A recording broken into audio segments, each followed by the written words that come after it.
What if the man society ignores is the very person who holds the power to change everything? Tonight's story isn't just about money, status, or appearances. It's about dignity, sacrifice, and the courage to stand tall when the world wants you on your knees. Stay with me, because the twist at the end will leave you questioning how you see people forever. The golden lights of Whitmore's fine dining gleamed across polished floors. Patrons whispered, forks clinked, and luxury filled the air. At the door, Marcus Thompson, a young black waiter, carefully balanced a tray. Calm outside, fire inside. The manager, Mr. Patterson, blocked his path. Not that table, Marcus. Customers like her don't ask for you. But at table 12 sat Isabella Carter, dressed simply, hair undone, blending into the crowd. She watched, silent. For 6 months, Isabella had lived a secret. Billionaire by day, disguised single mom by night. Testing men, searching for someone real enough to be a father for her twins. Tonight, she was about to test more than she ever imagined. Patterson leaned in. Apologies, ma'am. I'll send our best waiter. But Isabella's voice cut the air. No, I want him. If that's a problem, I'll leave. The room froze. A $400 customer walking out? Patterson's fake smile faltered. Marcus stepped forward, professional, collected. Good evening, ma'am. How may I serve you? And with that, the test began. When Marcus walked away, Isabella texted her assistant. Full report on Marcus Thompson, urgent. The reply came fast. Age 28, degree in early childhood education. Works 2 jobs. Supports his sister through medical school. Parents lost in a car crash.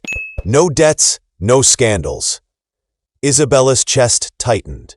This wasn't just a waiter. This was a man sacrificing his own dreams for family. A child at a nearby table burst into tears. Parents panicked. Customers frowned. Marcus knelt beside the boy. His voice gentle, warm. Hey, buddy, don't like the broccoli? You know what I tell my students? Pretend they're little trees in a dinosaur forest. Be the T-Rex. The boy laughed, took a bite. The room relaxed. But Patterson stormed in. Marcus, you're here to serve, not play teacher. My office, now. The room grew cold.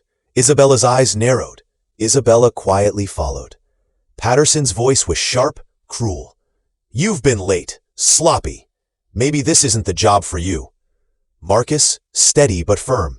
I've never been late. I only helped a child. Careful, Patterson sneered. One wrong move, you're gone. Marcus breathed deep. Understood, sir. May I return to work?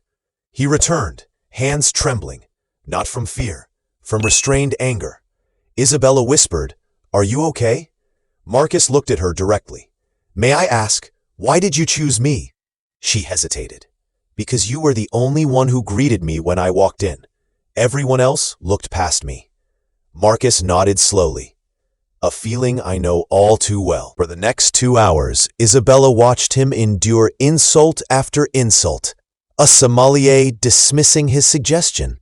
A hostess whispering. A customer refusing his service.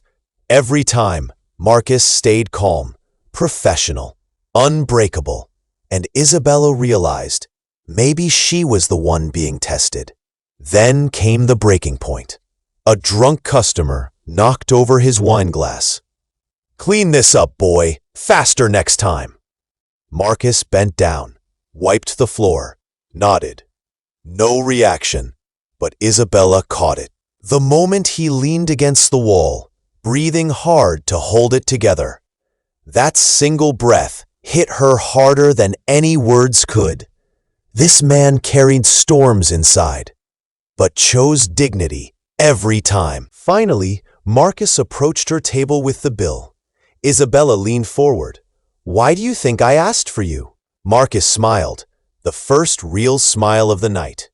Because I knew who you were the moment you walked in. Forbes cover, one of the most powerful women in tech. But I treated you like anyone else, because that's what decent people do.